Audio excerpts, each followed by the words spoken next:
Hey,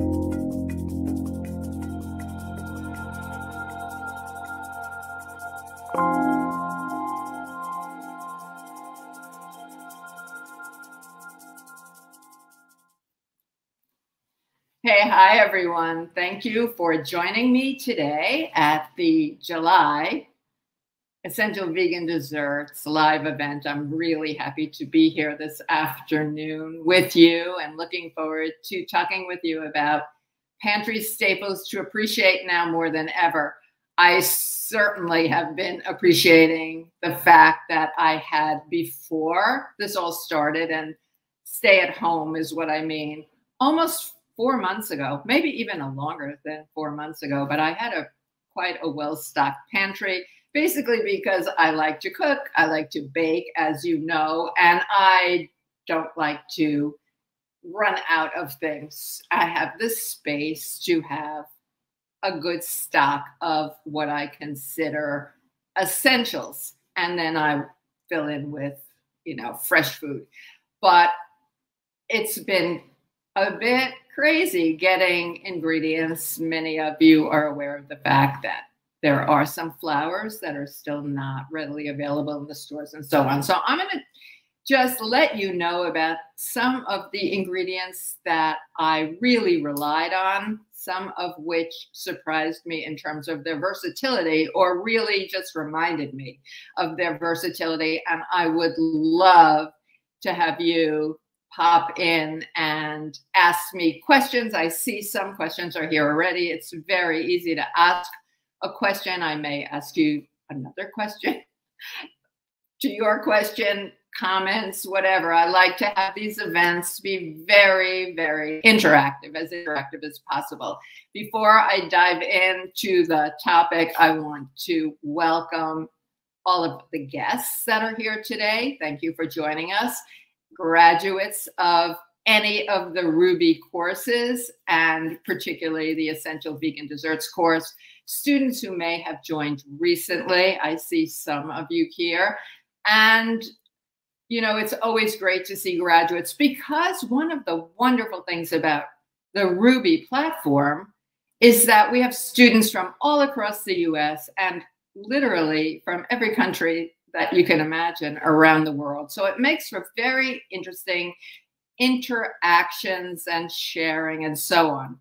If there are any Essential Vegan Dessert students, new or graduates, who have not yet joined the private Facebook group, I'm going to ask you to do so, encourage you to do so.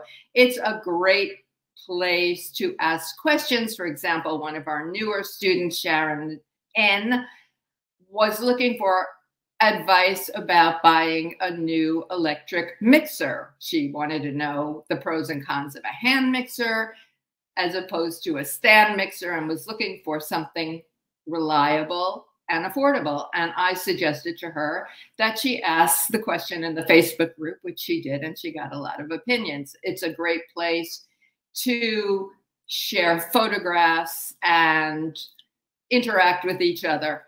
For questions of a technical nature for students who are in the course, the place to get your answers is very specific and simple. Oh, Patrick, our wonderful engineer, just put the link to the Facebook group in. It's just click on it and you can join if you haven't already. You do need to be in the course or a graduate of the course. Once you're gone, you're not gone. We want you forever, because I miss people.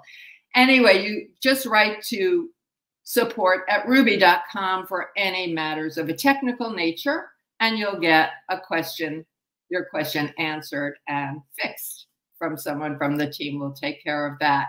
You can always write to me at Fran@rouxbe.com if you need to, but the best play, sometimes I write to students if I have a question about an assignment, for example. But the best place to ask a question about a particular activity is in the question and answer area in the dashboard in the course. You may already find that your question has been answered there.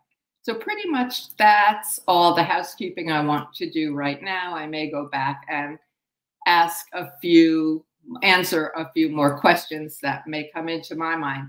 But I want to show you now, I practically have a grocery store over here, some of the ingredients that I really relied on. In the beginning, in March and April, I had plenty of flours. I buy my flours in rather large quantities. Now, consider the fact that I do not have a very big kitchen and I don't have a very big refrigerator or freezer, and I like to keep my whole grain flours in the freezer. But I go through them pretty quickly. However, I was running out of them pretty quickly. So I started to use some of my specialty flours carefully, meaning I might cut a recipe in half or in a quarter and test and see what the differences were. In some cases, I know that using spelt flour, for example, spelt is considered to be unhybridized wheat. A lot of baking books and authorities will say use it 1-for-1 for AP flour.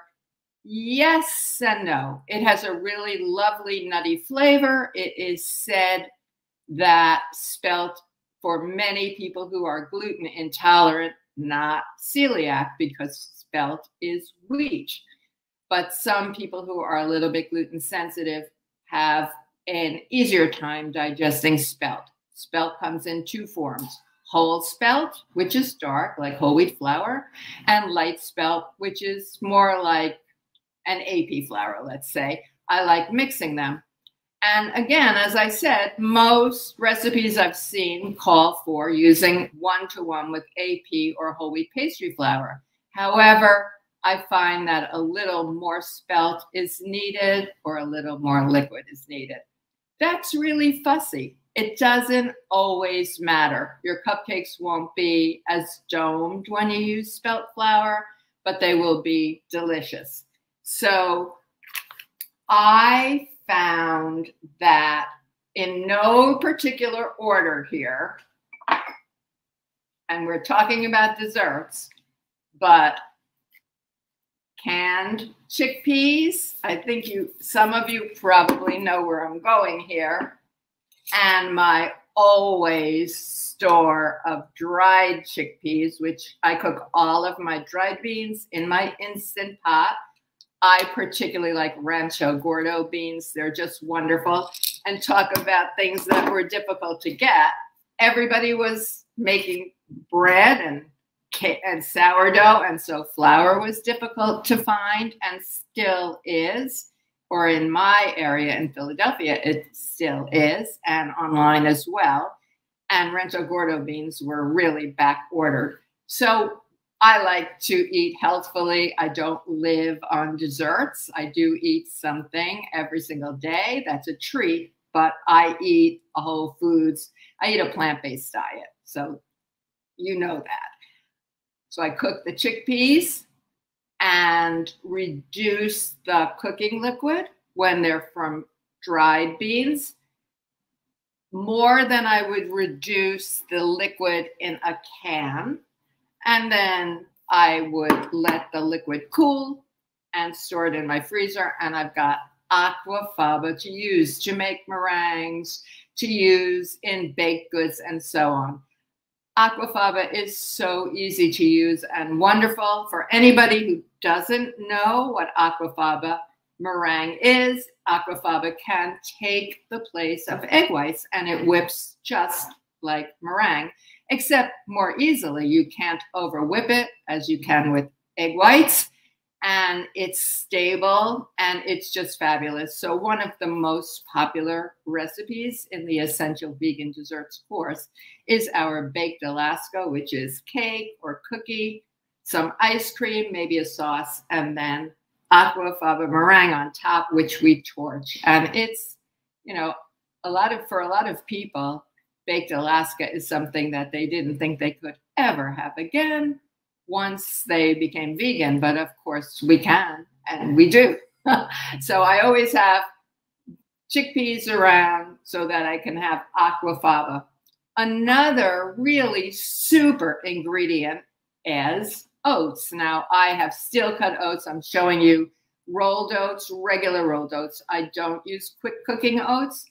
And I just cannot do without my oats. So I have a whole lot of them, pounds and pounds of them.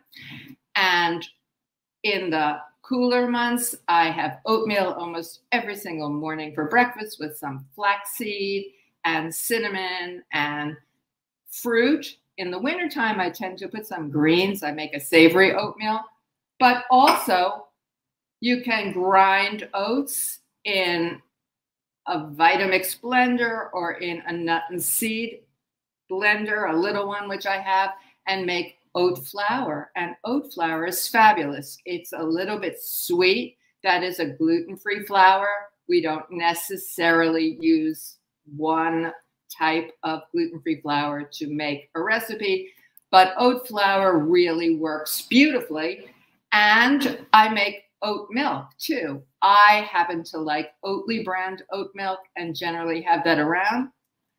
A lot of people who are used to making their own plant milk from nuts, from seeds, from pretty much anything, had problems with oat milk because it tends to get what we say slimy, stringy. And that is because if you've ever, well, when you look at your bowl of oatmeal and you see how creamy it is, that's what happens when you cook oats.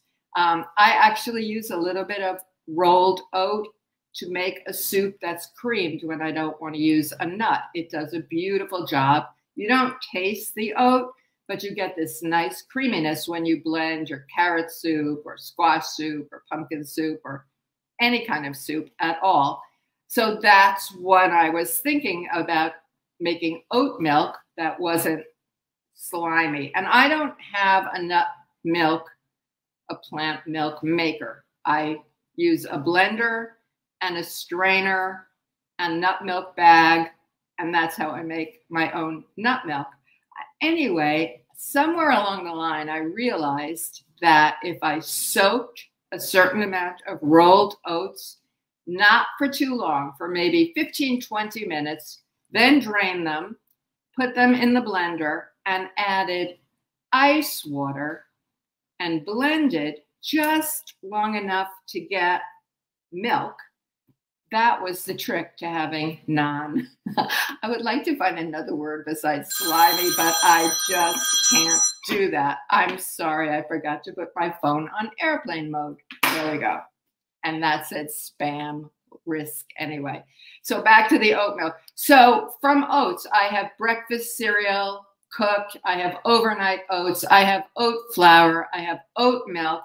And I'm working on a new recipe. If you follow me on social media, you've seen these little balls of like what I would call an energy bite. And it took me a few times to figure out this really simple recipe, because I just mixed the rolled oats with,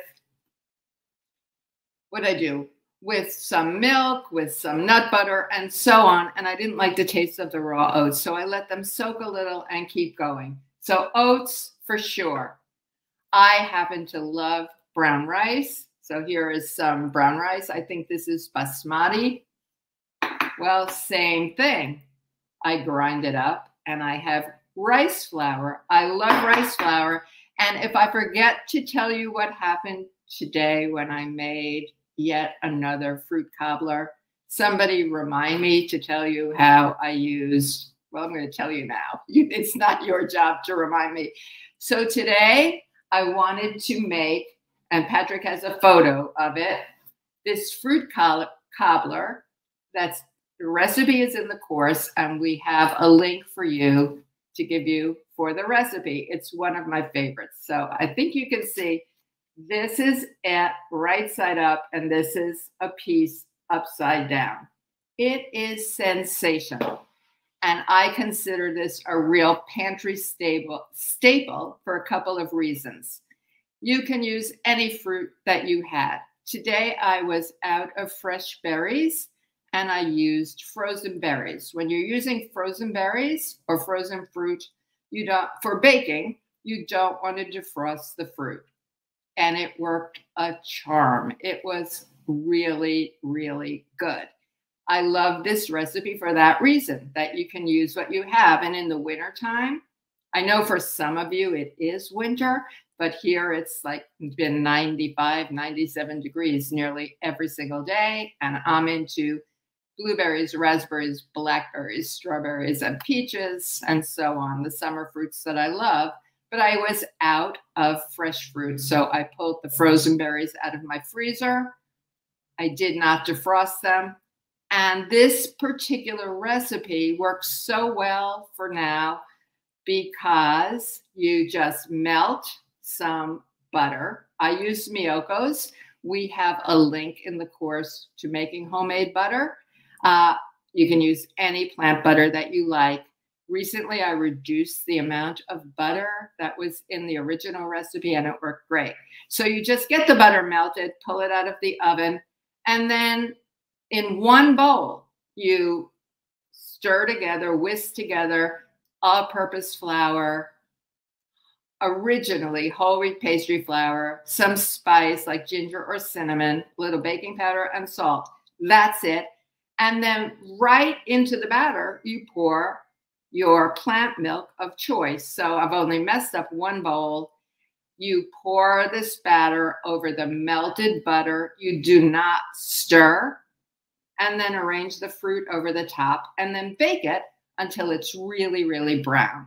It's fabulous. It's easy. Fewer dishes to wash. My dishwasher was broken until about a month ago.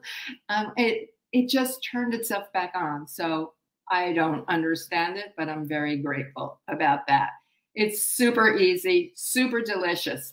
Well, I was out of whole wheat pastry flour, which is in the recipe, and I decided to use some whole wheat flour. I never recommend whole wheat flour for baked desserts because that's more for a sturdy dough, like pizza dough or even a bread. But I thought it's really 2-to-1 AP to whole wheat. What can go wrong? A lot can go wrong, but I was going to be eating this. It was delicious. So this morning I decided to make it again. And here's a mistake that I want, some of you may have done this. I should not be doing this.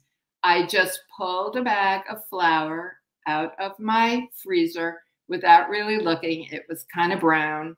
I mixed up the batter, AP flour, what I thought was whole wheat flour, and the other dry ingredients, mixed in the plant milk, and it didn't look right. It was thicker than what I remember the batter to be. You always, when you're making desserts, pay attention to the consistency of your batter so that you can remember for the next time. Normally, I even measure the amount of batter that's made and note it on a recipe. But given that I have a broken hand now, I'm not doing as much as I was doing. The batter was thick. I looked at the bag. All of my ingredients are labeled and dated. And sure enough, I had used brown rice flour, which absorbs a lot more than the whole wheat flour. Really and truly, I was having this conversation in my head. You really shouldn't put that over the butter and waste it. It might not work. But I decided to go for it. And it baked up so beautifully, just so beautifully. So that's a happy accident. You really want to follow directions. But I find that brown rice flour, a little bit of cornmeal or oat flour mixed in can give you a really nice consistency. We're calling this a fruit cobbler. It's almost like a recipe called a sanker. These early American classic desserts really have funny names. A sanker is a dessert where the fruit filling is cooked, and then it gets poured over batter. I think that's right. This is simpler. You don't have to cook anything. So that's an ingredient that I like, and that's a recipe that I like. Here is another, I think, very versatile ingredient, and this is coconut, unsweetened coconut flakes. This one is fine macaroon coconut because it's what I pulled out of my pantry, but I also have just ordinary desiccated coconut. You can toast it and use it as you would use coconut, but you can also blend it to make coconut butter, which is terrific to use in baking. And unlike coconut oil, it's a whole, it's more of a whole food. So it works really well. You can also make coconut milk. You're not going to get the equivalent of a full fat canned coconut milk, which is always in my pantry, but there you go. I have some walnuts here, but just consider them any nut. Well, toast them or sprout them and eat them because they're healthy. Mix them into batters. Make nut milk. I did a lot of that. I like nut butters. I make my own from nearly every nut and seed in my food processor. 1, 2, 3, done. I have come to love tahini even more. And if you've been watching the live events or reading my blogs, you know that I like tahini. Tahini is sesame seed. I consider it sesame seed butter. Sesame seeds are really high in calcium, and I think the flavor is great. And I use it in place of many nut butters. So there you have that. This, this is about baking, but I will tell you, I don't like spicy food. My palate doesn't do spicy food, but I find a little bit of ancho chili powder and smoked paprika in chocolate ganaches and in rice puddings and many desserts really gives a wonderful, wonderful flavor. You know that I have lots of chocolate, so I probably don't have to show you that. I have a bag of hazelnut flour here. I love hazelnut flour. If you don't have nut flours or nut meal, you can make your own with whole nuts.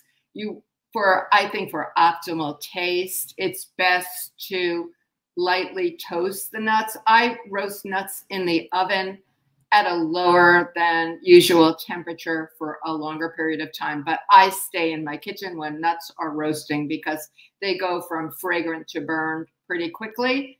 Let them cool completely before you grind them, and grind them carefully in your food processor to a nut meal. You don't want to go too far and get nut butter unless you're going for nut butter. So I'm kind of looking around to see what else is here. Oh, yes.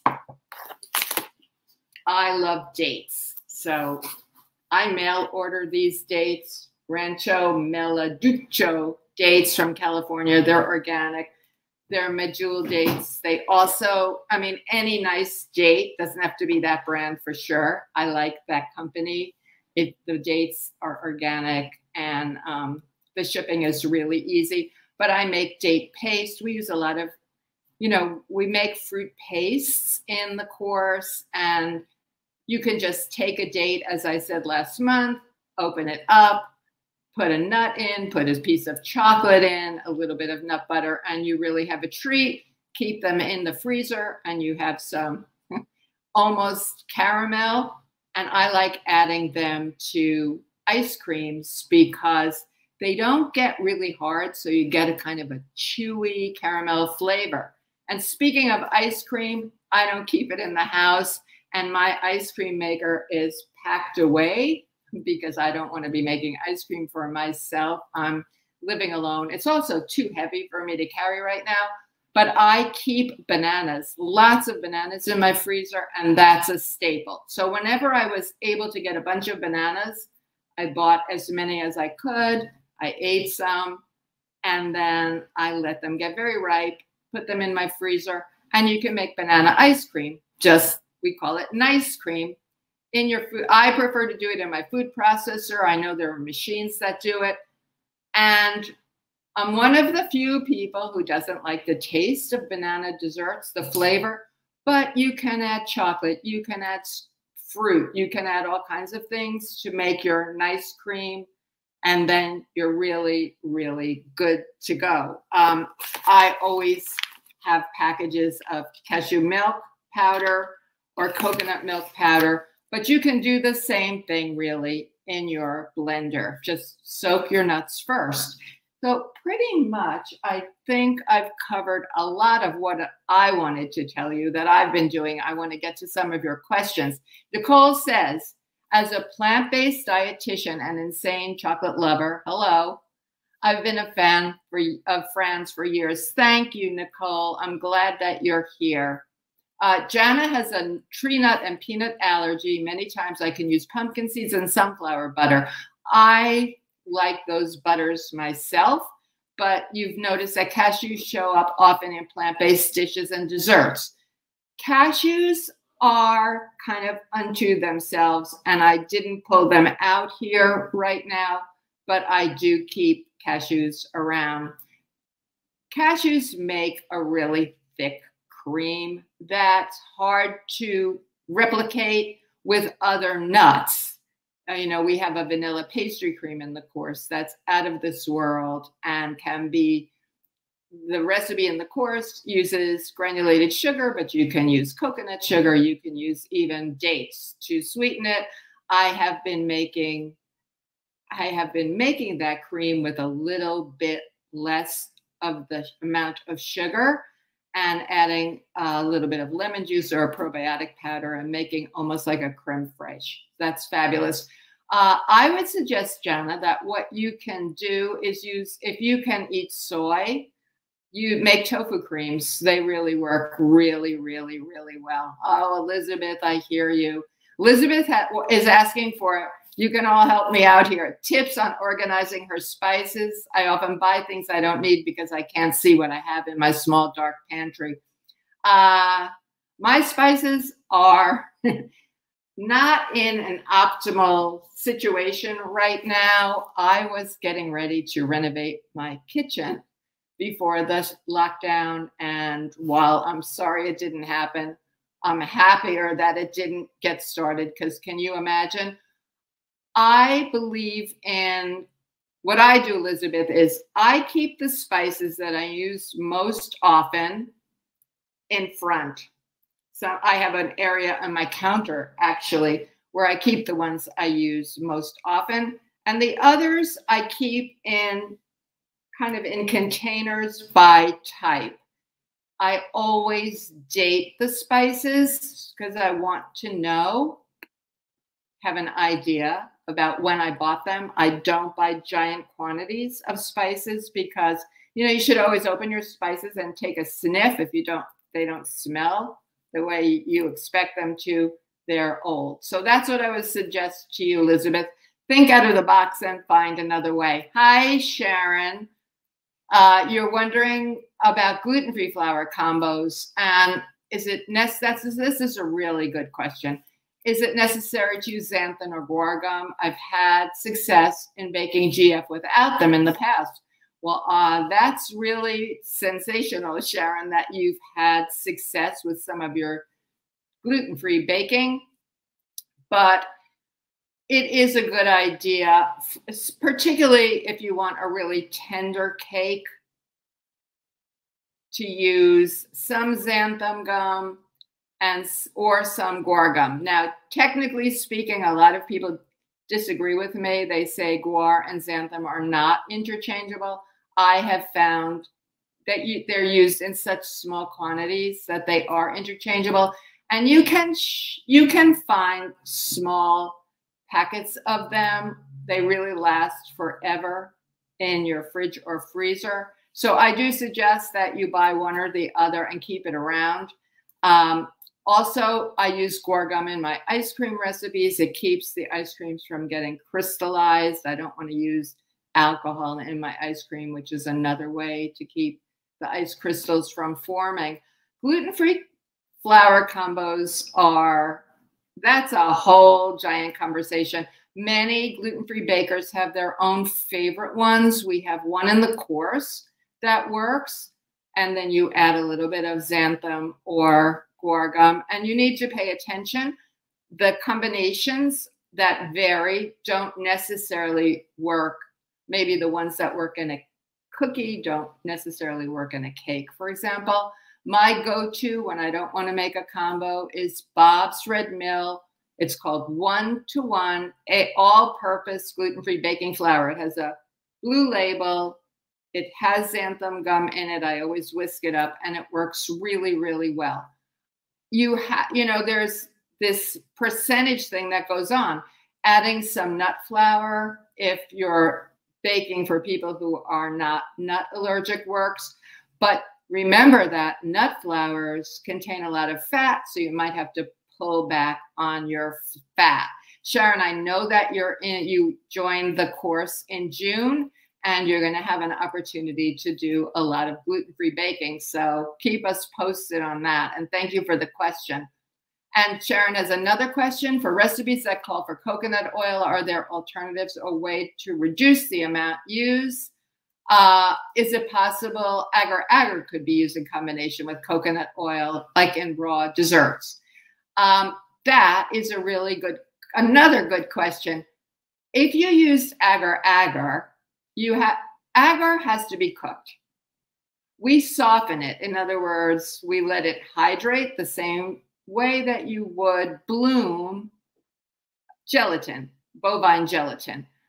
But you can let it hydrate from now until next year, and the agar is not going to work. It has to be activated with heat. So it's definitely not going to work in raw desserts. Other fats can be used. We have very few recipes using coconut oil.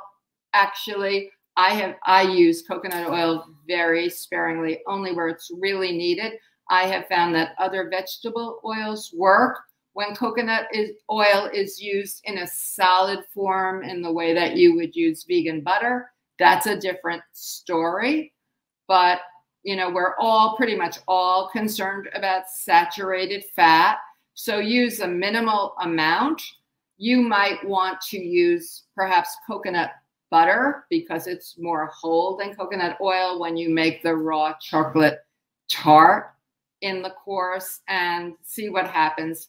But I just find that using other oils works pretty well, but not all the time. But remember what I said about the agar. Heat has to activate it. It actually has to come to a boil in order for it to work. So I hope that was a start to answer your question.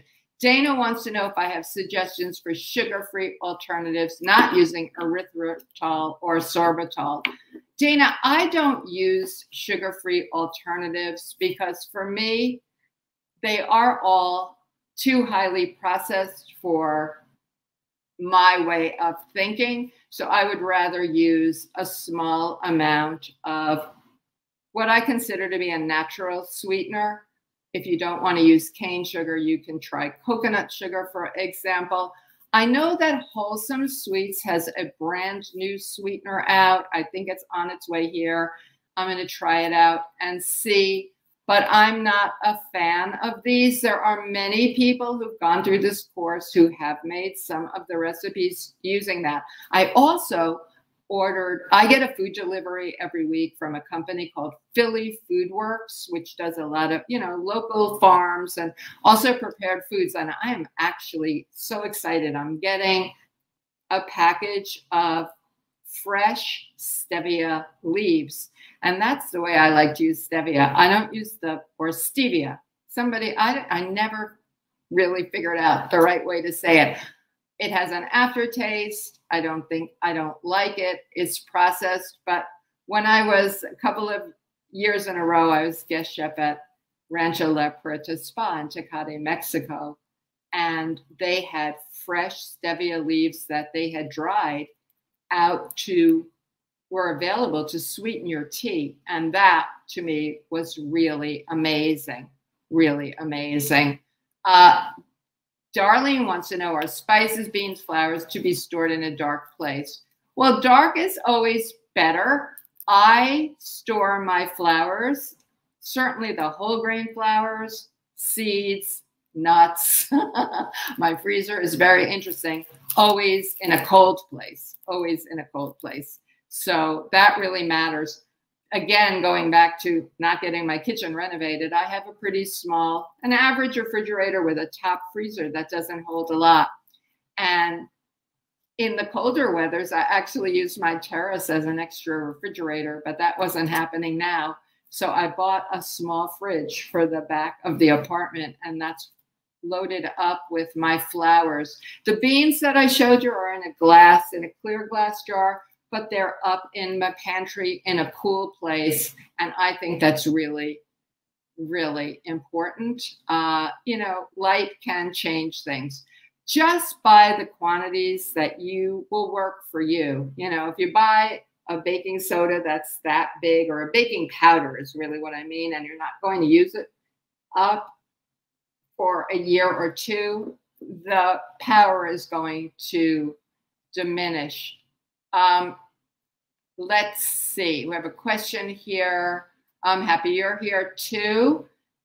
You've been a Rouxbe member for over 10 years. You're developing an interest in raw foods and tips.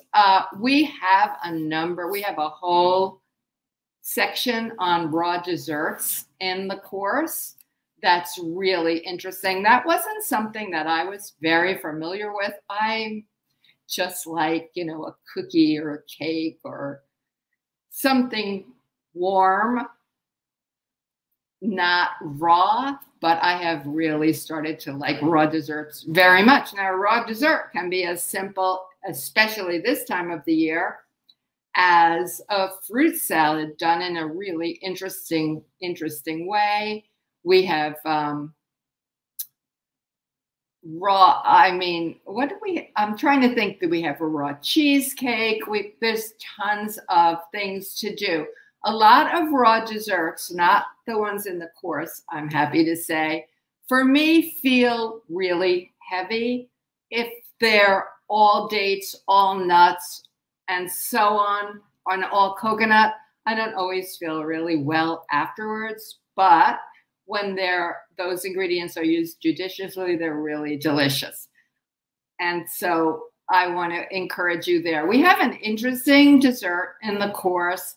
It's not raw, but it's raw friendly in a way. And all we do is melt some chocolate. It's called Break the Rules chocolate mousse, and chocolate and water is whipped over ice. It's a very unusual situation. And then a lot of the students who present that activity to me put lots of fruit on it.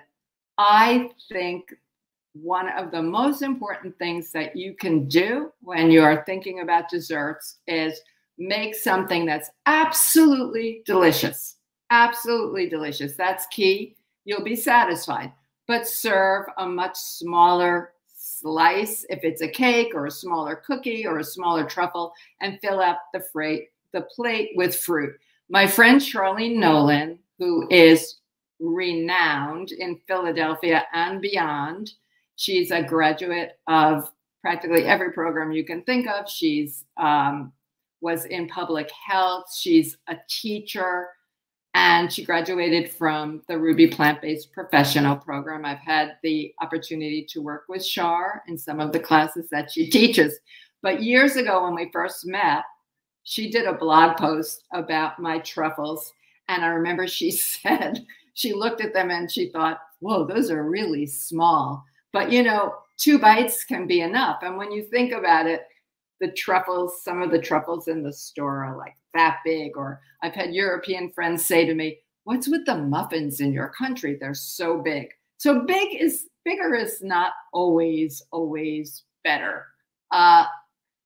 June has a question. I'm especially interested to know what gluten-free flours can be used in combinations for bread and pizza. June, that's a gigantic question, and I am not a gluten-free bread expert by any means. You can write to me at rouxbe.com and we can continue the conversation, but I can tell you that Julie Hasson, Hasson, is an expert in gluten-free breads, and so you might want to check her website out. Well, speaking of Char, here's Char. Best source of a nut butter for making biscuits, looking for a nutrient-dense alternative to vegan butters. It's nice to see your face, Char, without a mask. The Char and I have been friends for a really long time, and once or twice during this stay at home, she dropped some very special gifts off to me. You can't see my terrace, but I have like a Jack and the Beanstalk size cucumber plant that's loaded with flowers that Char grew from a cucumber. So she brought me that and a tomato plant and all kinds of great things. Char, we have, and Char is whole food plant-based, no oil. We have a drop biscuit recipe in the course that's really fabulous. It's whole wheat flour and nut flour and some coconut oil, but not very much coconut oil. And it makes a really delicious, and there's no sugar in it. There's an option to sprinkle sugar over the top, but so they can be used sweet or savory, and they're really great. I have had some students make those biscuits using almond milk and not the full fat coconut milk, and they are very happy with them. So that's something that I think you might try. Or just thin a nut butter. You would probably want a neutral tasting nut butter like almond or cashew, or an interesting nut butter like hazelnut.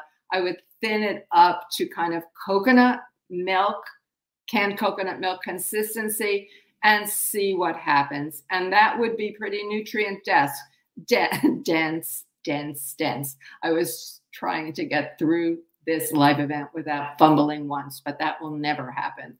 Okay, Joanna has a question. What can you use to make a good vegan whipped cream in an ISI? We use coconut milk, and oftentimes for vegan whipped cream recipes, you'll see the recipe says chill the can of coconut milk. You know, not every can actually chills to the point that you can scoop off the fat, and nobody knows why. So I always chill 2 at a time and then beat it and make whipped cream. When you're using an ISI siphon, you can use the whole can.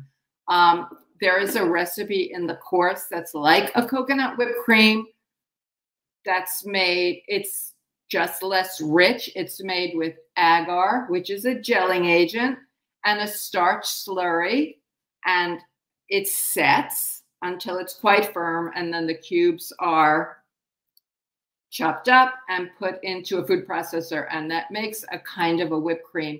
I've seen recipes for vegan whipped cream that use, to me, unconscionable amounts of coconut oil, so I don't do that.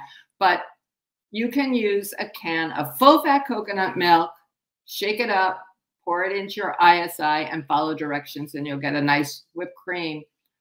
Laura says, can't wait to take your class soon. Oh, you're completing Plant Pro. Congratulations. Do not fear baking. There is, for some reason, there are a lot of people who are so afraid about baking. It is more precise than cooking. I mean, you know, you can keep tasting your soup or your stew and adding things. You can't, once your batter is mixed up, that's it. It needs to go in the oven. But this course, Essential Vegan Desserts course, is so specific. We believe in teaching the foundations and really, and the mise en place and the temperature and the oven rack placement and particular ingredients, what can be mixed and what can be matched, that people who are absolute beginners are doing beautifully. So don't worry about that. I'm so happy that you're happy with my cookbook. Vegan, is it vegan chocolate? That just thrills me. Thank you. And I'll look forward to seeing you in class. Hi, Linda. You've been trying not to waste anything. Me too. Other uses for Aquafaba? Absolutely. So I do keep Aquafaba in my freezer so that I won't waste it. It can stay in the refrigerator for quite a number of days, maybe 3-4 days. But after that, I like to freeze it in silicone ice cube containers so that I can pop out a measured amount. You know, you can make vegan mayo with Aquafaba, and that's really fabulous. And it works as an emulsifier, so you should be able to do that pretty well. I've lost my way here. I'm scrolling and scrolling and scrolling. Oh yeah, no, it's slowing me down a little bit. You know what happened? I saw my family for the first time in 4 months. That's my daughter and her husband and 2 grandsons. And I was so excited to go to their home in the country because they've been quarantining as well. And I decided to go watch the boys play tennis. And I said, I used to play a lot of tennis. I'm like, give me a racket. I can do that. And I actually made the shot, but my shoe got stuck and I went flying. So that's what an accident is, I guess. I'm just really lucky. It's not my right hand, but there's a lot I can't do. Thanks, Linda. So Patrick has the link for the fruit cobbler up, and you're all welcome to download it. People who are in the course who might have made it are going to see that there are some changes. Swetha says, I've registered for the Essential Vegan Desserts group for gluten-free flour. Why do you need to use guar or xanthan? That's a good question. If you've registered for the group, that means you're in the course, and we have a whole section in the syllabus on that will explain it further than I can here because I'm running out of time. But flours, gluten-free flours, are very particular. There's no gluten in them. So the guar and the xanthan help with that. But look at that, look for that unit, and you're going to get a good answer to your question. Hilda wants to know, in the date recipes I referred to, can a person use figs instead? Well, the fact is you can use any dried fruit to make a fruit paste. And somewhere here in my grocery store, oh, here you go. So thank you for asking that question. It's a good question, but it also reminds me to say that one of my absolute essentials is dried fruits in my pantry all the time. Not only for fruit paste, but if you're out of fresh fruit, you can hydrate these fruits and work them into a recipe. And because of the inherent sweetness when the fruits are dried, the sugars, the natural sugars are concentrated, you hardly have to add any sugar, any additional sugar. These are apricots, actually, and I like all dried fruit. I like mango, I like raisins, I like dates, I like figs. So sure, go ahead and use figs. Just consider the flavor because you're going to be changing flavors. What's special about apricots is when, let's say you've made some kind of a fruit dessert or the fruit ball, the oat ball that I'm working on now, and you put them in the freezer to store. A lot of dried fruits, I've noticed this with dried cherries, for example, they get really hard and unpleasant to eat once they're frozen. Apricots stay soft, and they have a lot of vitamin A. I mean, dried fruits are pretty healthy, but like nuts, these are all nutrient-dense foods, and they're also caloric. So, you know, I don't eat a ton. I eat a little bit. My morning oats don't have my nuts on it or my dried fruit on it because I save that for snacks during the day. You made Miyoko's butter, but the oil separated from the other ingredients. Mary, I don't know where you went wrong because I wasn't there with you and I don't have enough information from what you're saying, but you can just re-emulsify. Just put it back into the blender or use an immersion blender and it will re-emulsify right back up. I want to remind people that when you're using vegan butter, I've been doing this for so long. I became vegan. I was a traditionally trained pastry chef and working that way. And for health reasons, I wanted to be eating a vegan diet, a plant-based diet. So there were no vegan butters available. There was hydrogenated, lousy hydrogenated, bad for you margarine, and I wasn't going to use that. So most of my recipes really were based on oils. And you use less oil. When you're converting a recipe from dairy butter to oil, you use about 3/4 of the amount because dairy butter has milk solids in it. So you have to use less. when you melt a vegan butter, well, vegan butters are oils, so you're going to have oil. So just try re-emulsifying it, maybe with a stick blender if you have it, or back in your blender. Can Aquafaba be stored? Absolutely. I store it in the freezer in jars. I have a whole container full right now because I've been making, I like hummus. I love hummus. I like spiced chickpeas. I like chickpeas. So I've got a lot. What we stress in the course, it's my way. Not everyone agrees, but I want people to have success every time. So you have to be able to read. I reduce the Aquafaba in the can by about a third. That's usually to a half a cup. Let it cool. Put it in the fridge before I use it, or in the freezer, and then just defrost it and use it. Homemade Aquafaba, you have to reduce further. Catherine wants to know if I've tried black sesame paste. That is that's really interesting that you said that.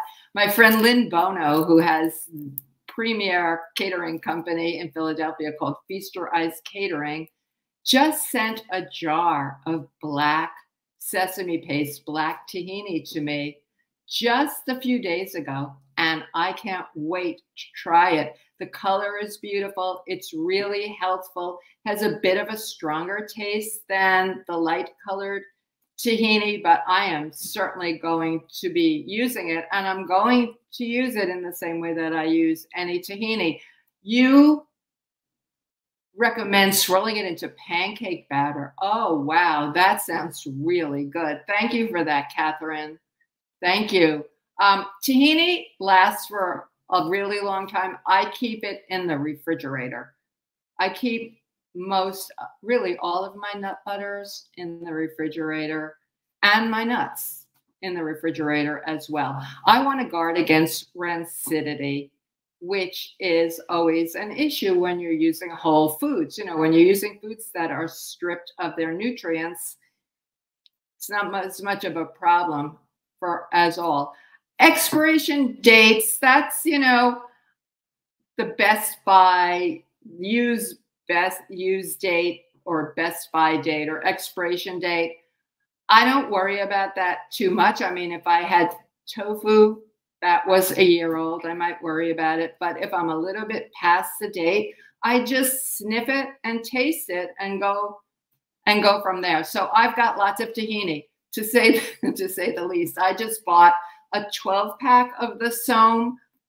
You can get it if you're interested right on their website, soom.com. They have a special, I think, and there's no shipping charge. And I shared it up with some people in the neighborhood. Down the street is Dory Passon, who's a plant-based pro graduate, and we've been sharing it up. So that's what we do. You have better luck. Kathy says she has better luck pouring coconut milk into a glass container and chilling it overnight. You get a higher yield. This has to do with the ISI container, I think. Yes, I should have said that. It's always best. Some people chill it right in the ISI container. Heidi, I have not fermented my flour. I have not done that. Have you? Let me know if you have. I see that's something that I'm just starting to see now, there are a lot of sprouted flours too, but I'm not doing that. You know, I'm trying to keep my pantry creative, and I like ingredients, and I'm lucky in that there are many companies that send ingredients for me to try. But for example, in the course, one of our popular recipes is graham crackers, and our students who are from outside of the United States have never had graham crackers and love the taste. And the students in the United States who make them as written say, wow, these taste so much better than the store graham crackers. I didn't want people to have to go out and buy graham flour just to make this recipe. And what is graham flour? It's coarse whole grain flour, whole wheat flour. So I decided one day when I was developing this recipe, I don't know, many years ago, a couple of years ago, I've completely lost track of time, to see what would happen if I toasted the flour. I toasted the flour and let it cool. and tastes like graham flour. Speaking of toasting, I do like, this doesn't work for raw people, I like toasting my nut flour before I use it. It just brings up a flavor. You know, all these things that you can do to layer flavor so something is delicious really works, so that we can all have some nice, healthy treats. I mean, this week I got some cut watermelon. That's not something that I'm going to be doing with one hand, is cutting a watermelon. And I put it in a bowl. I actually have a recipe for this on my website. It's prettier because when I did it, I had a watermelon. And that's francostigan.com. And I made some aquafaba meringue because I wanted more of a desserty thing than fruit salad, and torched it. And it was really delicious. But don't forget about fruit salads this time of the year. We also do roasted fruits in the course that are absolutely delicious. So, you know, there's a lot you can do with just a few ingredients. And I get so excited talking to you all, and I can see that it's just about time to stop. So I want to thank you again for being here. I'm going to come back and talk to you in August. I wonder if things will be different then. I hope so. I hope you're all staying safe and happy and reaching out to your friends and family, so that while we are not physically connected, most of us, we can be socially connected. I want to let any of our guests know that there is a new Essential Vegan Desserts course starting at the end of July, and up until July 21st, there is a discount. If you have any questions about the course, you can go to Rouxbe and have a look at the syllabus. And again, you can always reach out to me at fran@rouxbe.com. Thank you for being here. Have a great rest of the day and a pleasant evening, and take care, everyone. Thank you so much. Bye.